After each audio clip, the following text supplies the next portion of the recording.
Pierce. My latest book, Abortion Arcade, should be turned this way if you hope to read it properly. More importantly, my gymnastics history. Took gymnastics for several weeks when I was young. I was excellent at the somersault. By the time I learned to do a cartwheel, I felt a little less certain about my somersault abilities, but I still hold both close in my repertoire. And so I'd like to read you a story very unrelated to gymnastics. This story is about one of the most terrible things that can possibly happen to any person, losing a child, before the child is even born. And I don't know if that makes it better or worse. But for at least this first part of the story, to represent the man and the woman, this is going to be the woman. She will not have these children. But alligator, woman, seal, man. You can see the phallic. So alligator, woman, seal, man. And I'll just hold them up so we can cut the he said, she said bullshit. So this is called Disappear. Part 1, the terrible thing. On Tuesday, the terrible thing happened. He dropped the baking pan when she broke the news. Enchiladas splattered across the kitchen floor. The dog barreled into the kitchen and gobbled the enchiladas. The man and the woman stared at the dog, and neither of them scolded the animal. At least it was thorough and licked the floor clean. What was that? The man asked, certain he'd misheard the woman when she broke the terrible news. I'm not pregnant anymore, the woman said. It was true. Her stomach was no longer hard and round. Yesterday she had been 7 months pregnant. Today, nothing. You didn't get? The man said. I wouldn't think of it. What happened? I woke up and found it gone, is all. You woke up and found it gone. At work, I hid in the bathroom and cried. Did you call the doctor? I got off early and went straight away. I kept thinking there must be some mistake. The doctor is confused. He's running tests. He's calling in specialists. The dog's chain collar was clinking against the glass baking dish, which miraculously had not shattered in the fall. The dog rubbed its butt along the floor. The man kicked the dog and it yelped and scuttled out of the kitchen. You didn't need to kick the dog. The man smelled burning and realized the oven was still on. He turned it off and stared out the window above the kitchen sink into the yard where he planned to build a treehouse when the kid got a bit older. Can a baby just disappear? He asked. No. Then what? The woman let out a gasping sound like a drowning person coming up for air. The man waved out the window. Who are you waving at? The woman asked. Our child, up in the treehouse, playing. Don't do that, please. Whatever you do, do not act like that. Where do you last remember being pregnant? What? The logical place to begin looking is where you last remember being pregnant. Looking for what? The baby. The baby? Jesus, it's not like it fell out while I was driving. We need to consider the possibilities. The woman frowned in concentration. You said you woke up and found it gone, the man said. You had already left by then. I woke up and put my hands on my belly. I said good morning to our child, and then I felt the emptiness. My belly, or what it held, had disappeared. Lift your shirt. Why? I wanted to make sure no one cut you open in the night. I said, please don't act like that. We will do whatever is necessary. I understand, but please don't make me. Fine, then what? I thought maybe I'd lost my mind, temporarily. I'd slept poorly. You slept poorly? The woman shrugged. It's hard to say. I wasn't sleeping well before the pregnancy, and now there are added complications. I should say I have not slept well in a very long time. So last night you slept more or less like any other night. The woman did not answer. Did you have any dreams? The woman thought for a moment, then her eyes lit up. I dreamed I was in the Nutcracker. Which part were you playing? Every part, now that you mention it. You slept poorly, or maybe okay, dreamed you were playing every part in the Nutcracker, and woke up no longer pregnant. Is there anything else I should know? The woman started to cry. Do you have to interrogate me? Our fucking baby is gone and you're turning it into a police report. Only a few more questions now. It's not coming back. It's gone forever. The phone rang. The woman moved around the center island and picked up the receiver. Hello? Oh, I understand. There's been what? Where? Thank you for calling. She hung up the phone. The quaking in her voice had ceased when she spoke into the telephone. Now she could hardly utter a word for the weeping tremors that overcame her. Between gasps, she told the man what had been said. The doctor said, there's been more cases. Vanished fetuses. We're meeting with other parents at the medical center tonight. The man asked no questions. He grabbed his coat. She was still dressed in hers, having not even sat down since getting home and breaking the terrible news. They left out the front door and braced themselves against the rain that fell in cold sheets that stung. They drove away in his car. They let a talk radio pundit fill the silence until the woman turned off the radio. The man was hunched so far forward that his chin was almost hooked over the steering wheel. Before they crossed Broadway Bridge, the man turned the radio back on. As soon as they were off the bridge, the woman turned it off again. There was absolutely no way for either of them to win. They passed abandoned warehouses and shabby apartment complexes. They saw some people in Halloween masks standing in an empty parking lot, apparently unperturbed by the rain. Halloween was 2 months past. And then they were beyond the blighted district, and people were walking into a cafe as they pulled onto the old highway that led to the medical center. From the on-ramp, the drive took another 20 minutes.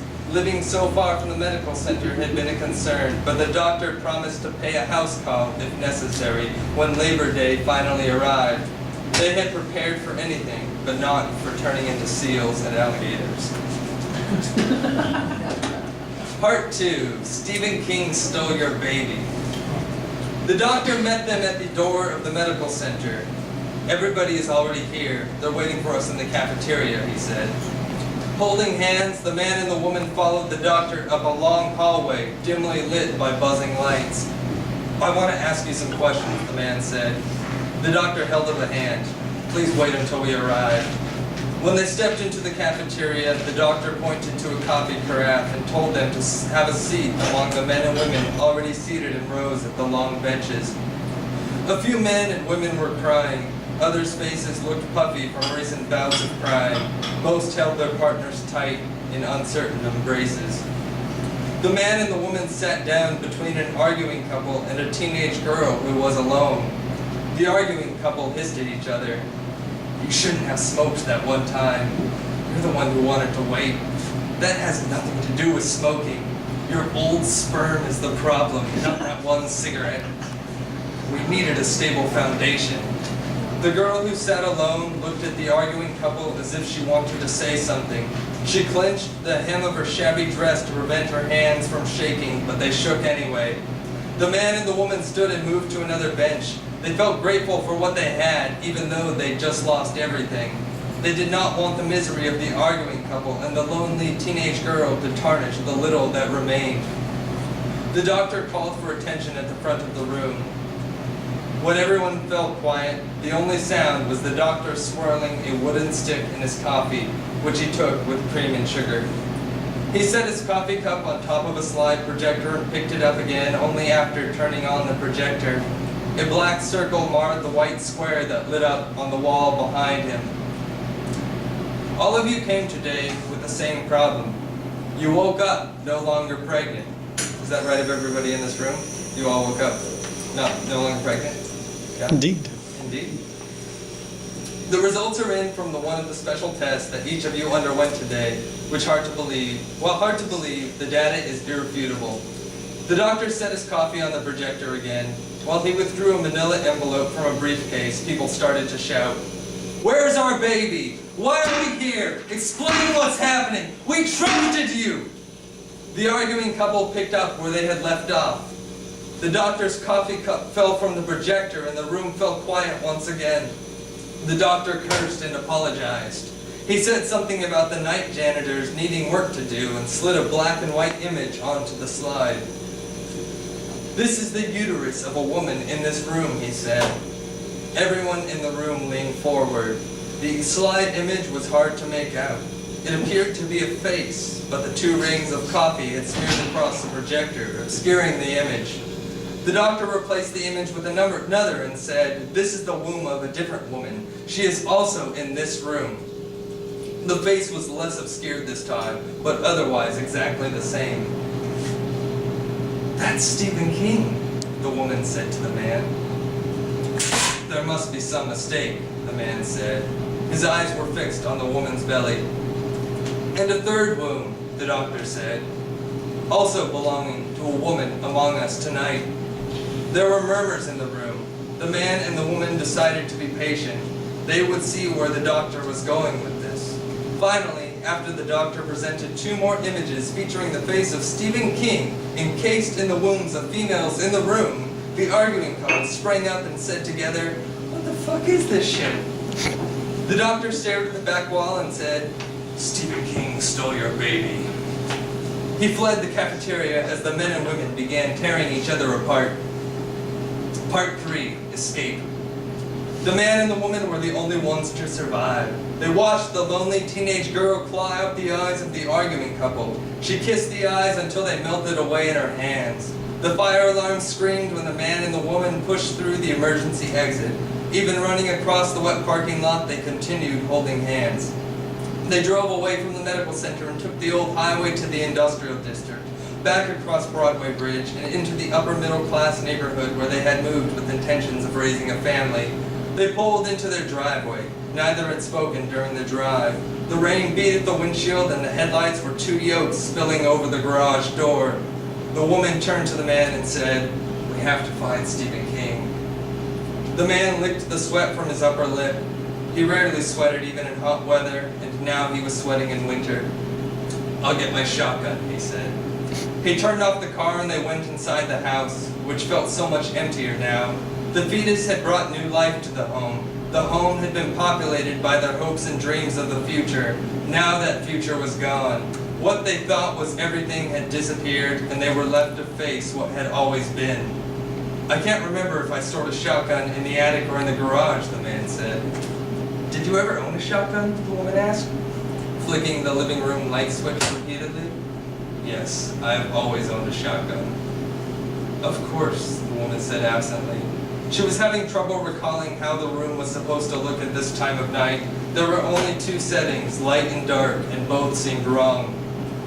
The dog trotted into the room and the man screamed. The woman and the dog looked at him. "I thought it was something else," he said. The woman flicked the light switch up and down, trying to remember, up and down, trying to see. The man stuffed the dog in a closet and went out to the garage to look for his shotgun. He returned a few minutes later, shotgun in tow. "Let's go," he said.